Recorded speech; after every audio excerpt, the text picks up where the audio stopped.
Emily, is there a reason you're up here, not working? What are you doing in my house? Emily, enough with the questions. I'm asking the questions here. Why aren't you in work? It's very busy down there. Because I'm done. I've already been at work today, Karen. Why are you in my bedroom? Emily, okay, I can see right through this. All right, you're just unhappy that I've caught you slacking. Okay, so get dressed, get out of your pajamas and let's go. Karen, I've already worked today. I'm not going back and I'm going to bed now. And if you're quick and you leave right now, I won't call the police. I'm trying very hard not to have a panic attack right now. Emily, there's no need to be dramatic, okay? You're an employee. If I want you to work, it's not out of the realm of possibilities that I'll turn up in your room and ask you to work. Well, it should be.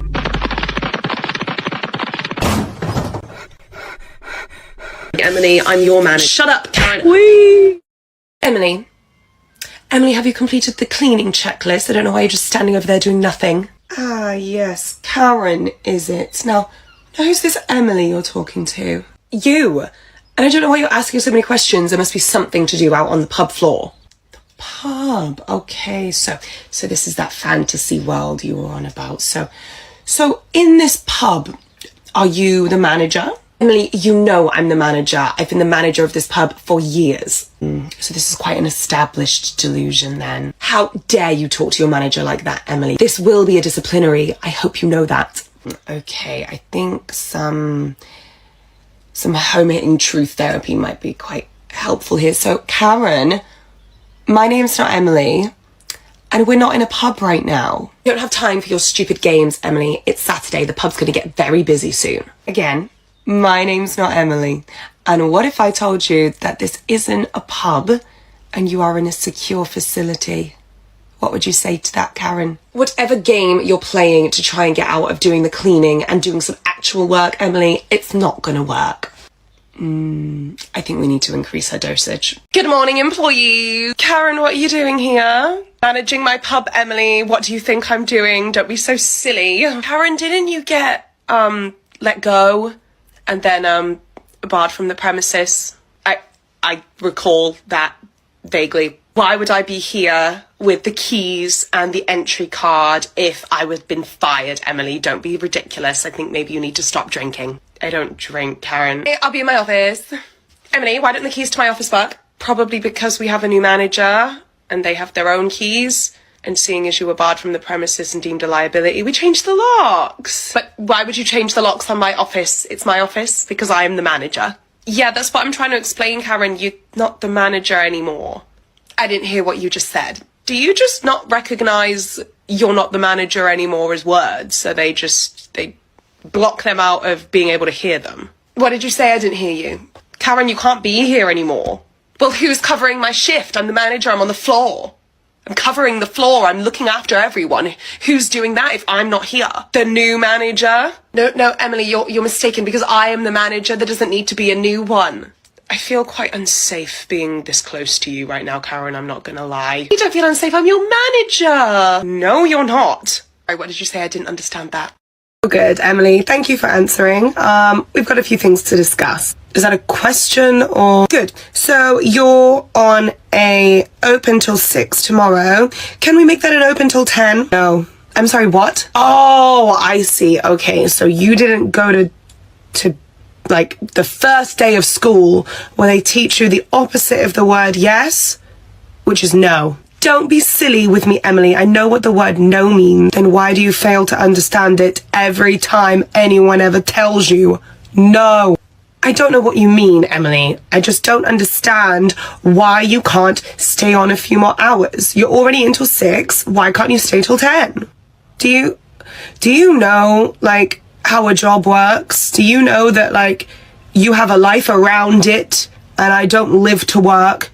I work so that I can go out and get pissed every night. But I was always taught that your job should be your priority. Yeah, my minimum wage service job that I'm using to pay rent until something better comes along, that's my priority, Karen. Sure, of course it is.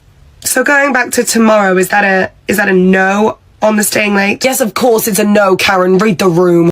Emily, we've had an emergency today. I'm gonna need you to come in and do a double for me. It's very important. I can't do that, Karen. Have you asked anyone else? Excuse me, I'm asking you. It's none of your concern if I've asked anyone else. Why can't you do it? Karen, you write the rotas. You signed off my holiday. I'm in Thailand. I think I would have remembered something like that, Emily. If you don't want to work, just say no. You don't need to lie to your manager. I know I don't need to lie. If I didn't want to work, I would just say no, but I am legit in Thailand. No, you're not. No, I am. No, you're not. Why would I lie? I don't believe you, Emily. Prove it. I beg your pardon? Prove it. If you're really in Thailand, you could prove it to me. Yeah, but I don't have to. I could just say no. Yes, but you've already taken it so far as to make up this heinous lie. I want you to prove it. I'm not going to do that. Share your location now. You can do that right this second. Share your location. Isn't that like a privacy breach or some shit? I don't want you to know where I am. Well, you already told me you're in Thailand. Yeah, but I don't want you to know exactly where I am in Thailand. I don't know what you're capable of. You're cracked in the head most of the time. I'm sorry. Apology accepted. Good luck with that double. So, everything's looking just fine, Emily. I am just concerned about a little something, okay? I don't think there's anything to worry about, but just as a precautionary measure, I just think we better get you in for an MRI. Oh, an MRI, you say? So I'm going to get you referred over to the hospital for that one, okay? It could take a couple of weeks. As in that big MRI scanning machine, yeah, that. The big magnet, essentially. Right, yes, but it is imperative that if anything sinister is going on here, that we diagnose it early, Emily, you understand? So, is this still the best number? Yeah, do you know what? I actually feel fine. Yeah, I feel really fine. I actually feel it in my soul and in my spirit that I don't need an MRI. I don't need that. Emily, it's just a movie. I don't know what you're talking about, actually. God, this has been happening to me all week. That is a series of events that simply would never happen, Emily. I promise you it will never happen. That's what they say in every movie. I'm not gonna lie. Emily, don't you feel like you're being a bit... That radio has been broken, like, for years. I don't know how it's just turned on. Karen, I need to talk to you about the pay. Why do you people always come into my office on payday complaining about the pay? There's nothing wrong with your pay. No, there is. I got paid basic, and I did like 40 hours of overtime last month, so when am I going to get that? Okay, Emily. Well, I don't know, okay? I can't just magic the money out of thin air, Emily, okay? It's a lot. It's a lot of money paying everyone to do their job. You don't understand what kind of effect that has on me. It doesn't have an effect on you. You're a general manager. You don't own this place. You're not paying people out of your own pocket. Just add the hours on, send it to the account, and now pay me. We've just been struggling this month, really. Like, the kids are back at school. The car needed to be MOT'd and it failed, and I just can't afford to give you your 40 hours of overtime, Emily. What in the fuck are you talking about?